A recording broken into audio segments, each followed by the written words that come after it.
Hi, everyone. My name is Matt Haynes. I'm an audiobook narrator, teacher of narration, And I'm Trenton Bennett, and I'm also an audiobook narrator. and we are giving you this week's ideas in terms of the craft of audiobook narration and the business of audiobook narration. This is for anybody from people who are audiobook curious to those who are even more seasoned than we are. Just some ideas to bat around, and also, come to think of it. If you are quite seasoned and beg to differ with anything that we say, put that in the comments. Comments are good. Community is good. And Uh, everybody does things different ways. Sometimes we can learn from each other, like we're trying to help for anyone else, give you ideas. yep. I have this philosophy that activity creates opportunity. So yeah, let's stay active. Speaking of Trenton, take it away. What's on your mind for this week? Well, I was thinking about, we've talked a lot about prep, we've talked a lot about taking care of your customer, but there's also a little bit here that we've mentioned before. We've touched upon the fact that this really is a business and you have to run it like a business. And while it's great to think you're a little bit more of a troubadour that gets a hired gig and then you play your set and then you walk away, Hmm. we have long-term relationships. We have kind of the ability to seem organized, come across as having it all together and not worrying about those days where we don't and we just muddle through. So for me, my other life for a long time has been technology, and that includes that I have certifications in project management. One of the things about that is I could bore the pants off of you talking about the Project Management Institute and the project management body of knowledge and all that, but please, let's not. The gist of it, though, is that you have to look at things in a way that has a plan and an organization. And some of that includes things like a communications plan. Who do I talk to about what and when?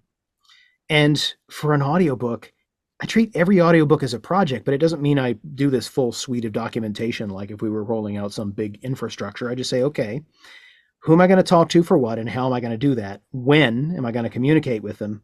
At the same time, I have a bunch of milestones with every project.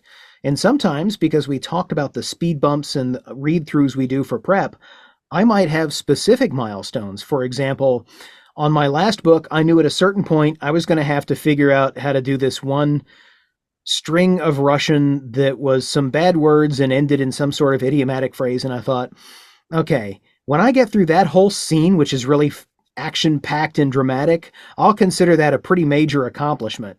And I'll see that as one of those other markers along the way where I'm like, oh, this is really good because I don't want to look at the page numbers. I don't want to say, oh, well, I'm 27% through because I'm on page 133.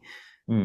I just want to treat it like a project in the sense of how am I going to take care of the customer and how am I going to communicate to them, but also how am I going to view the work as it rolls forward, especially when you've got two or three audiobooks going at the same time. What you don't want to do, because we've talked about falling in love with your each audiobook, Hmm. is you don't want to suddenly you love this kid more and the other kids get neglected. They still all have their own timeline, their own cadence, and so you have to kind of plan them.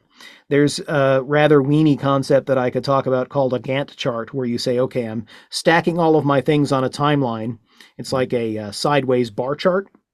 And I'm looking across time and saying, this one's going to wrap here. This one's going to be about the halfway point when that one wraps. And then when it wraps, I'm going to be finishing the prep for this other Right. one. And it Right. stair steps a little bit. But the point is, you look ahead and you stick to the plan. And then if anything happens, you adjust the plan. But you use that to kind of help keep everything organized in your head so you don't look up one day and go, oh my gosh, I haven't recorded for book number 2 in quite a while because I did 1 and it got exciting. And then I went straight into 3 and I neglected it. Right, right, right. No, that's a great point. It actually reminds me of I was reading the history of Sesame Street. It's called a wonderful book called Street Gang, and they were talking about when the founder of Sesame Street was getting wisdom from other people, particularly business managers. They said the thing you want to watch out for is, yes, it's the pilot episode is going to make or break whether the show happens, but you're going to want to be constantly and I can't remember exactly how many they said, but I think they said something like 2.5 episodes in advance at least. Hmm. Um, and that makes a lot of sense. Yeah, I have weeks that are very active in recording books, laying down the raw recording. And then when all the raw recording is done, then it's a lighter week of doing pickups, which in the industry just means corrections to my recordings. And that is the prime time then to slip another book for raw recording in there, or to slip a very hefty amount of prep in Hmm. there. And prep these days has gotten more and more hefty because I'm a lazier and lazier narrator. We've covered this in previous topics. I don't want to sweat too much when I'm actually narrating, so I do much more prep these days. Well, there So you go. Laziness is a good thing, though. I think we've talked about that too, that laziness is really the energy to make things as simple for yourself as possible and minimize the amount of effort to get the job done. exactly.